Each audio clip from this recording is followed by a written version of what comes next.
शुद्ध, दो शुद्ध। इस कहावत के लफ्जी मानी तो ये है, एक ना हो दो हुए। और ये उस वक्त बोली जाती है जब एक मुसीबत के साथ दूसरी मुसीबत भी सर पर आ पड़े।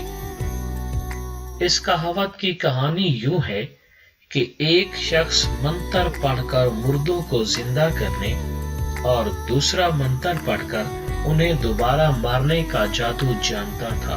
वो मुर्दों को जिंदा करके उनसे बातें करता और फिर उन्हें दोबारा जादू के जोर से कब्र में दाखिल कर देता। वो शख्स जब मरने लगा तो उसने अपने एक शागिर्द को ये जादू सिखा दिया। उसके मरने के कुछ अरसे बाद शागिर्द ने एक कब्र पर जाकर ये मंत्र पढ़ा और मुर्दे से बातें की, लेकिन मुर्दे को दोबारा कब्र में दाखिल करने का मंत्र भूल गया। शागिर्द बहुत घबराया और जब घबराकर भागने लगा तो वो मुर्दा भी उसके पीछे पीछे आया। अब वो जहां भी जाता मुर्दा उसके पीछे आता। बहुत कोशिश पर भी जब उसे मंत्र याद ना आया तो उसे एक तरकीब सूझी।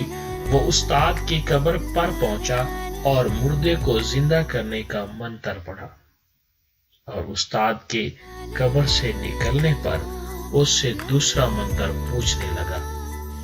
लेकिन उस्ताद साहब ऐसी दुनिया में पहुंच चुके थे जहां उन्हें कोई पिछली बात याद न थी और अब उस्ताद का मुर्दा भी पहले मुर्दे के साथ उसके पीछे पीछे हो लिया।